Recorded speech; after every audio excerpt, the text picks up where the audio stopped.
So I posted something sa Facebook natin asking for your guys' opinion on why Chrissy was turning off, shutting down completely. Na habang umaandar ako, biglang mag-shutdown, biglang mamamatay, pero nagsistart rin agad. Ang dami nagsabing pwedeng main relay, okay, pwedeng main relay, pero napalitan natin yun. Imposible naman na wiring siya kasi pinalitan natin lahat ng wiring sa engine, sa ECU. Imposible naman na fuel pump kasi naka-Walbro na tayong fuel pump. Imposible rin naman na meron something related sa engine kasi ang ganda tumakbo ng engine, nagme-minor siya maayos. Yun nga lang, namamatay siya diretso. Hindi ko alam kung bakit nagkakaganon. Hindi rin naman siya sa may mga distributor kasi nagpalit rin tayo distributor. Okay, so kinakalikot ko yung sasakyan natin. Ayan, kinakalikot ko. Tapos lumabas na ang problema talaga. Which is you guessed it, the ECU. Umusok na siya. Ito, papakita ko sa inyo. So, tinawagan ko si Noli, sabi ko sa kanya, ano ba pwede maging cause nito? Talagang old age na lang daw. Ayan yung ECU natin. Ayan yung burnt part. This is so stressful na. Grabe, akala ko pagkatapos ng dyno, pagkatapos ng karera, since laging binibirit na siya, ginagamit na siya, okay na siya. Tapos, nabangga pa nga tayo, di ba? Tapos ngayon, ito naman yung ECU naman. Ayaw niya tumigil, guys. Ano ba? Sobrang nakaka-stress na tong Chrissy natin, ha. So, pupunta tayo kay Noli ngayon. Titingnan natin kung ano pa magagawa niya daw dito. Daling ko daw sa kanya. Buti na lang nandiyan si Wire Tampy na laging lumiligtas sa atin pag meron mga ganitong troubleshooting. Maraming salamat sa iyo. So, papunta na tayo doon. Tara.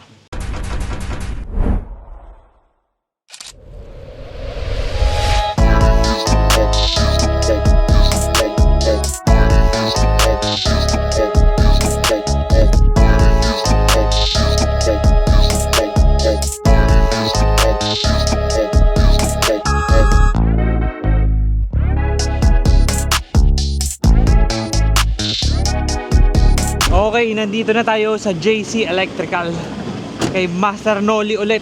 Tara, pasok tayo dito. Eto na.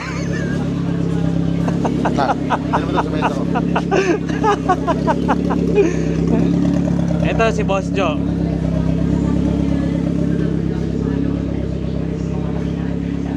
SIR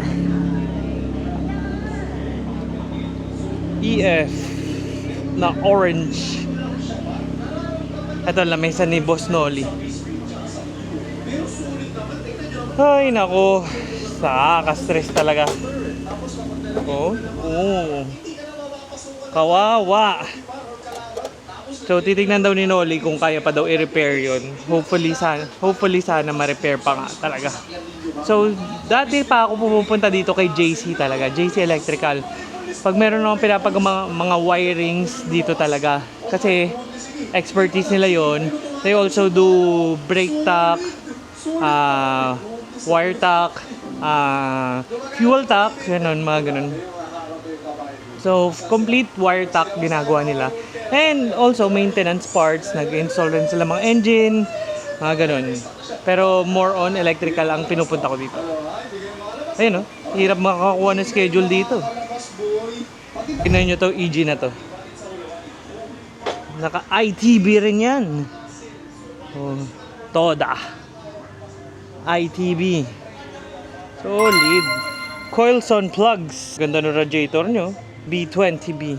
Solid. Sana magkaroon rin tayong ganyan. Gusto nyo ba naka-ITB? Comment down below. Gusto nyo na naka-ITB? Solid nito. It looks like it's very fast. Itong EF. EF na naka K-series. Diba? Solid mga gawa dito. Solid. SIR pala ni Boss Jeff. Dating turbo. B20 turbo, naging B18 turbo, naging stock. Wala nang turbo. Ayaw niya na ng turbo. Kasabayan natin ng natin yun. SIR turbo.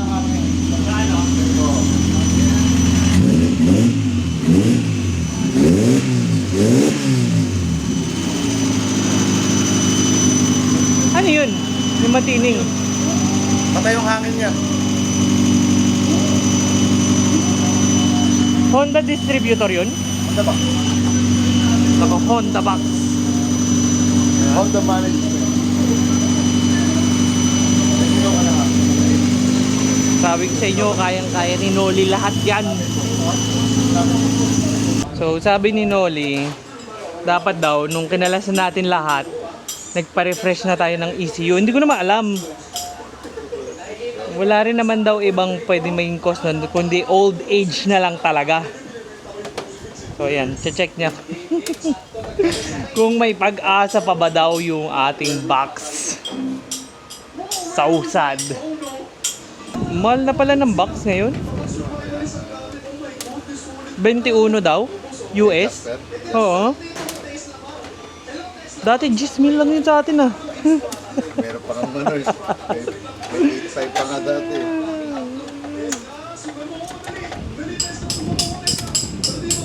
Lupit talaga dito, sabi ko sa inyo, yun oh. Honda Box, Honda distributor.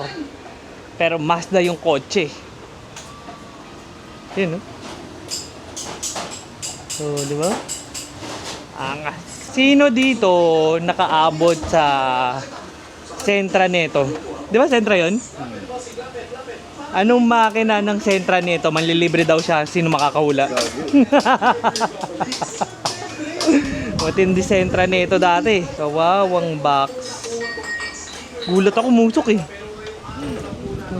Ano, sabi ko, kala ko may nagawa ako na may nagalaw ko wiring. Wala, old age lang pala talaga. Sabi ko nga, pinalitan na yung wiring. Kasi pangit. Pinalitan na yung distributor. Pinalitan na yung fuel pump.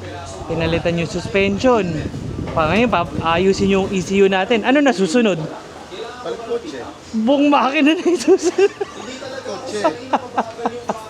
Palit mayari. Huwag naman palit kotse. Grabe ka naman. Kung meron bibili nun sasakyan ko, bakit hindi? Ayun si Amo. Si Amo. Pakita ko sa inyo si Amo. Amo! Ayun si Amo. Kamusta na? Kakaway ka naman dito. Ayun si Boss Leonard. Ano service mo ngayon?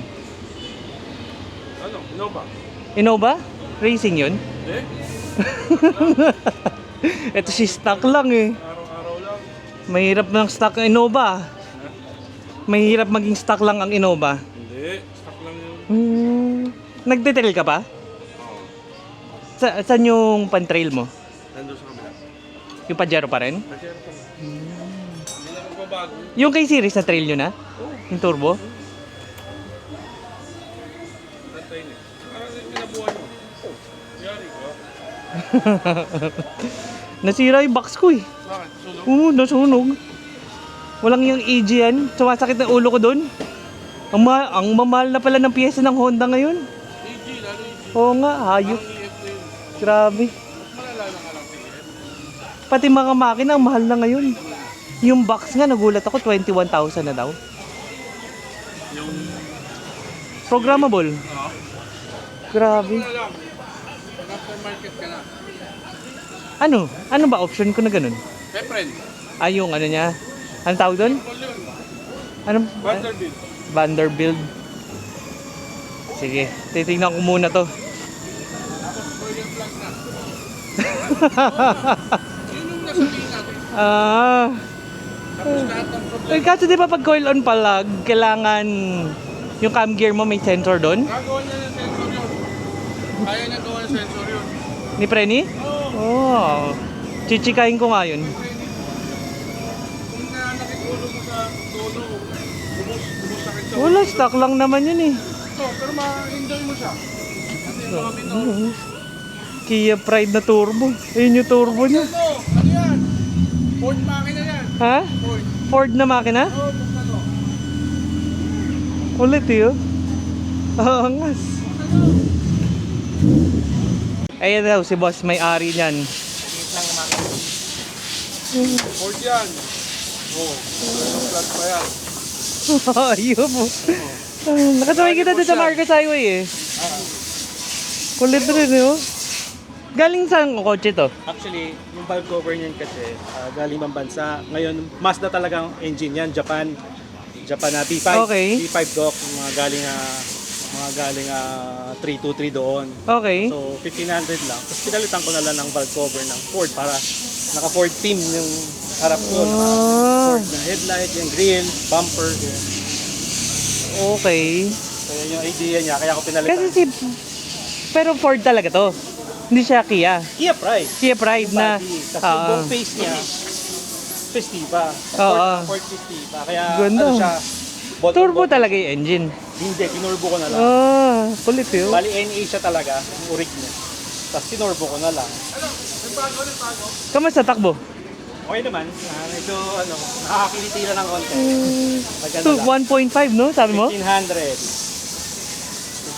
Ganda. Naka-side exit pa. Gano'ng katagal na buo? Actually ako lang nagbuo niyan, may shop kasi ako. Oo. Ako nagsampa ng makina, tapos pipings ako na rin. Lahat.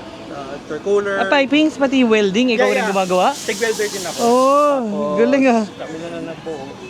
Yun. Mazda Trani. Tapos, ayun. Pipings, turbo. Mazda yung trani. Hindi Mazda kasi Mazda yung engine, di ba? Actually, Sabi mo? Mazda engine, Trani. Yun ako. Oh. Sinampa ko, tapos yun lang, pinalitan ko lang ng valve cover. Valve cover lang pinalitan ko para mag-terno sa, parang Ford team, gano'n. Sabi, tuwan-tuwa nga ako kanina, nakita ko to. Kasi bibira na makakita ng Kia Pride na nasa kalsada. Oo, Tapos sabi ko, nakita ko nga, turbo pa. Ito yung turbine, no? Yun, no? ano lang. Kulit eh, oh. Nakakatuwa. Pag bukas mo, talagang linis ng engine ba eh. Kaya ano pa, marami pang kulang, pero ito yung tila. Pinaandar lang muna. Aircon, Wala pa. yun ang wala pa. Nakapawis Oo ako. nga, nakita ko, naka-windows down ka kanina eh. Oo, medyo pawis pa, tas traffic pa dyan. Naka-coilovers pa. Yes, oo. Ayun, Harap no? likod. Converted rin yung coilovers. Bolt on. Meron talaga siya para dito. Ano lang, na-champ ko lang. Same yung Yung size, yung okay. size niya. Tapos sa interior, stock lang. Interior nito, ano to?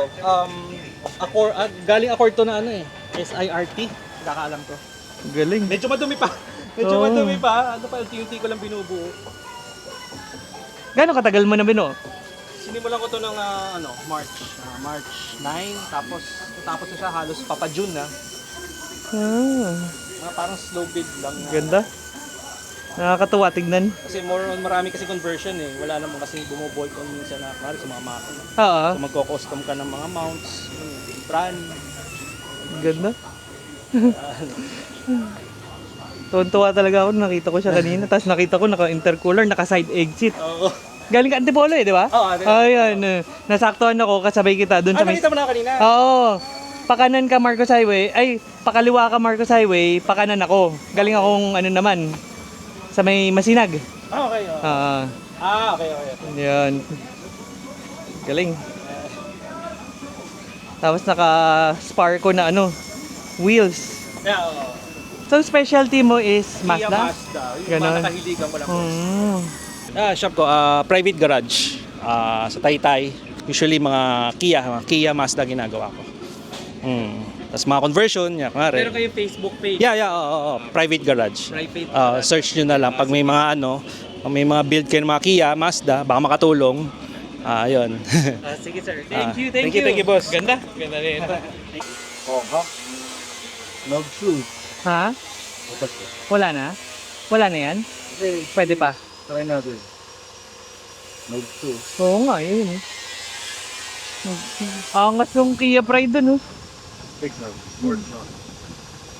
Oh, Kia Pride, Kia Ford. Oo nga eh. Sabi ni Amo, gamitin ko daw yung box ni friend. Okay. Tapos mag-coil sound plug. Mura-mura pa. Pero gamit ko sa akin. Eh, paano yung wiring natin dun? Hindi pa rin. Mag-adapter lang tayo. Ha? Mag-adapter lang tayo. Magkano mabuti naman pag gano'n? Yun lang. Tapos parang yung bagong tono na naman yun. Oo. Hindi ko pa nga alam kondisyon ng makina ko. Hindi, nagtutulo lang galing sa breeder. papunta sa exhaust kasi wala akong catch can noon. Pero butang anong 132? Anong gagawin ko doon sa 132 na yun? Binunot lang ni Jer yung kulang doon sa cam gear. 152 ang... Ano yun ko yun? Mas malakas pasok. Pero 14.9 naman. Magaling naman yung driver. Walang ram air yun. Pang hot strip pa naman sana yun. Ano nyo naman kung gaano ka, ano yung kamay ni Noli, parang nag-o-opera lang. Kung akin yan, nangangatog pa. Ay, ganun-ganun pa. Parang doktor talaga. Paglabas ng sasakyan, kung pag gumana yan, tapos umandar siya maayos, papabless ko yun. Tapos papa incenso, tapos papaduguan. Lahat pa yun. Lahat na.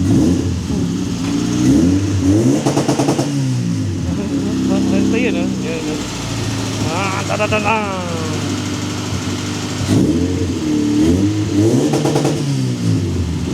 Mas maganda pa launch control kaysa sa atin.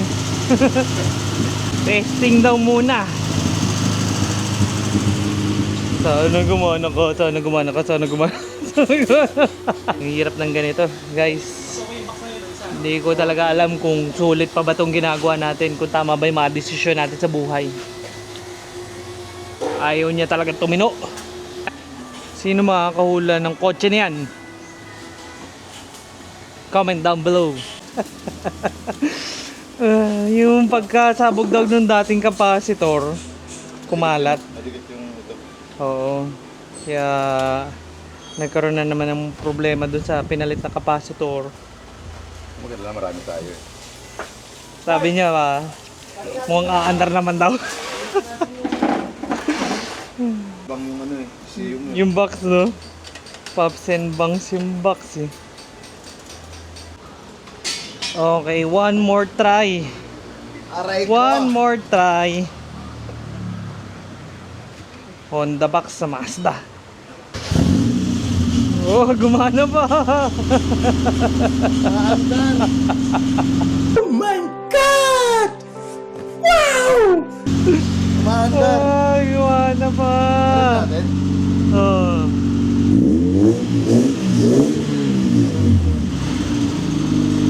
Ano tono niyan?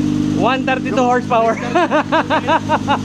So, gumana pa yung box natin. Buti na lang. Ang mahal na pala ng box ngayon. Dati, 10,000 lang yun. Meron ka pa mabibilin less than 10,000 nun nung panahon ko. Ngayon lang ulit ako nag-Honda kaya nagugulat ako sa lahat ng presyo niya. Masakit na talaga ulo ko doon. Grabe. Tingnan natin anong ginagawa na ito matandang to. May kausap pa rin siya. May kausap ka ng iba sa Cholo. Sa live. Oo. Yan si ano, si Belly Dance. Ayaan na natin itong matandang to dyan. May nakita ko bar find. Bar find. Ayan, bar find. EF ni Moab. Moab Moto TV, yung mas maugali na content creator. Kasi binabash yung mga maliliit na content creator. Hindi ko alam paano buksan to. Bala na siya dyan. Ito, mas nakuha niya yung mata ko. Yung attention ko. Tingnan nyo to. Oh. Grabe, angas. Oh, tingnan nyo yung engine. The engine bay. Grabe. Yung loob. Race car. Di ba galant yun? Galant. Na Evo 5 yung makina, solid. Grabe. Kita nyo naman yung mga kotse dito, puro best in engine display. Diba? Solid. Oh, the weather here in the Philippines is so unpredictable. Umaaraw kanina, tapos ngayon umuulan na. Diba? Ganda-ganda na araw kanina, ngayon umuulan na. Ayun na, binabalik niya na. Hopefully, maging maayos na lahat. At last na yan. Wala kayo vlog. Dapat tayo masira ulit. Huwag naman ah. Pag di daw pwedeng last na kasi wala na daw tayo iba-vlog. Ba-vlog na natin, racing na lang. Pwede na yun. Huwag na siya masira. Ayun, umulan, no? Sabi nga nung followers mo, sinisira mo lang daw kotse mo para may mag-vlog ka eh. Sana nga, ganun eh. Sana nga, sinasadya ako eh. Para lang ano, Kaso, talagang nasisira lang siya. gastos eh. Testing ulit. Napalitan na lahat ng capacitor. Lakas ng ulan, no? Ayaw magpa-uwi, oh. Yun! Ni minsan di ako nagduda. Thank you. Siyempre, sinoli save the day. Thank you, Wireman Tampi. Bye-bye, Amo. Thank you. Bye-bye, boss. Nice meeting you. Thank you. Thank you talaga. Ito na, lulusong na tayo sa ulan. Let's go. Okay, so dito tayo sa Project Thai Garage. Ayun, Mike eh. Sa ulo mo. Meron tayong nakitang Wonder Gem dito sa Project Thai Garage. Ayun, si Jet Peronda. Ayun si Jet Peronda, oh. Si Jet Peronda. Jet Peronda, hello Jet Peronda. Ayun si Jet Peronda, oh. Gago, tingnan mo yung Hilux, Fortuner yung uso. Ba't ganun? Kasi drug diesel, bro. Ginagawa talaga yan? Yes, Thailand. Ang galing oh, Fortuner, pero pick up. Ang galing. Ang galing, no? Parang tanga, pero ang galing. So, it's the next day na. Here's our computer box, ni-repair ni Noli. Again, big shout out kay Noli. Buti na lang talaga. So, install na natin siya dito sa EG natin kay Chrissy. And hopefully, wala na siya maging problema na maski ano. Tingnan nyo to. Guba. Ano na? Guba. Anong guba? Sira. Tingnan mo, hawakan mo. Buksan mo. Tingnan mo yung gawa ni Noli. So, hindi marunong magbukas ng... Ayan, pinalitan. Ito yung nasunog. This one. Tabutas ah. Butas. Tapos pinalitan niya na lahat ng capacitors natin. To be sure na. Ni-refresh niya na lahat. Diba? Gagana Solid. Sana. Tinesting na. Tinesting na kahapon. Busy ka kasi nakaka-live eh. Ang ino. Diba? Ito yung hilain ko to. Gago ka pala. Ayaw mo talaga paandarin yung EG natin ha. Sana dito lang nasira. Para napapalitan lang. So, sabi nga ni Noli, signs of aging na daw talaga yung box. Kaya bumigay yun. Nothing to do with the wiring or somewhat. Kasi nga, kung sa wires naman ang problema, meron daw fuses na puputok lang dapat. So tara, install na natin siya and hopefully it will start na. Okay, so nakabit na natin yung ECU natin. Moment of truth. Ayan na yung ECU natin. Moment of truth. Kung aandar ba siya. Hindi pa nakakabit yung battery. Huwag kang kumandar! Ilan mo ko! Hindi natin nakabit yung battery. Okay, yeah. Ay, may check engine na ulit.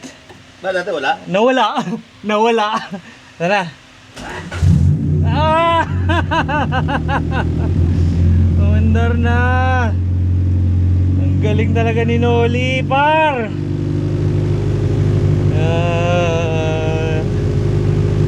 Diretso na to sa simbahan, guys. Diretso na natin to sa simbahan.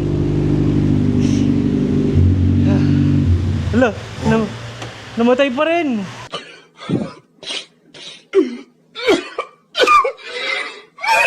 There's something wrong with the wiring talaga. So namatay pa rin siya. What the fuck? Ayaw na mag-start. Hindi mo mararamdaman. Walang fuel. No fuel. No fuel. No fuel. Piso of 14, 1 gram, 1,000 walang fuel. So ba't kaya nasunog yung box? There's something wrong with the wiring ng fuel pump. So hindi pa rin pala tapos yung problema natin dito. Kala ko yung ECU pag naayos na is okay na siya.